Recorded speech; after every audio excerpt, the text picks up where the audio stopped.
Characters and settings are two parts of a story that are very important, and they kind of go together. So I want to introduce you to some characters. You might know some of these. There we have Elsa. We have the Batman, Moana, Simba,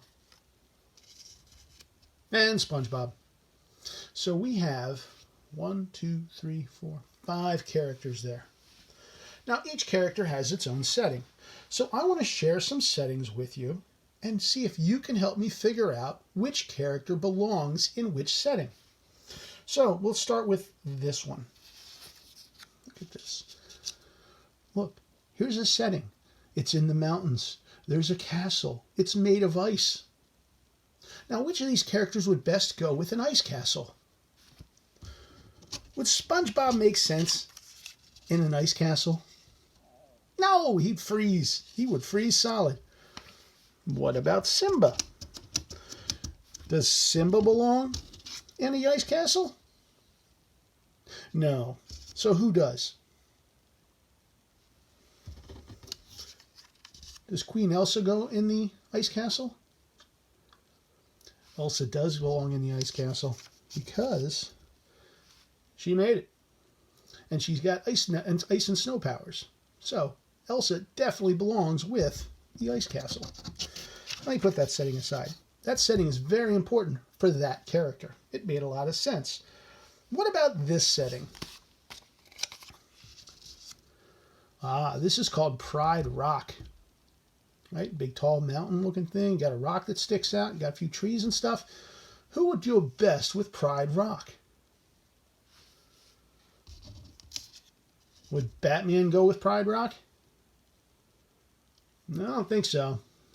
I usually see Batman driving the Batmobile around a city, not out near a big giant rock. What about Simba? Would Simba go with Pride Rock? Yeah. In fact, I remember Rafiki the baboon holding Simba up on Pride Rock to show him off to all of the other animals who were hanging out down below.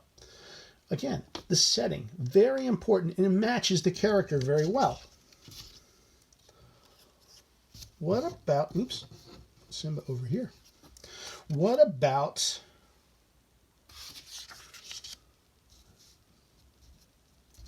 oops, we got it upside down. What about the Batcave? Look at the Batcave. You got the Batmobile. You got some bats flying around up there. You got all the computers. You got a place where you can work out and train. Would SpongeBob do well in the Batcave? No, I don't think so. I've never seen SpongeBob drive the Batmobile before. Who's it going to be? Yeah, I think it's pretty obvious, right? Batman belongs in the Batcave, right? That's kind of his car, his place. He fits that setting. I got 2 more settings for you. Who lives in a pineapple under the sea? Is it Moana? Moana's not a bad guess because Moana does hang around the water an awful lot.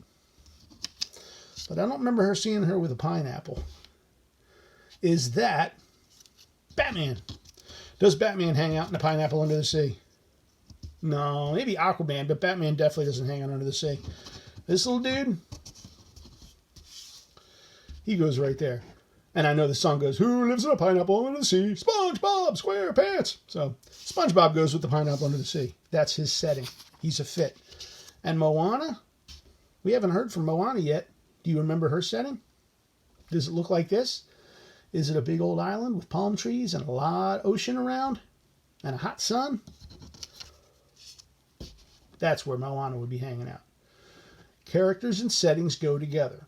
If the character shows up in the wrong setting, sometimes feels kind of weird. But you know what? That weird feeling sometimes makes for a great story. So if you ever come up with a story about Batman going to a pineapple under the sea, dude, I want to hear that story from you. Characters and settings, 2 very important parts of a story.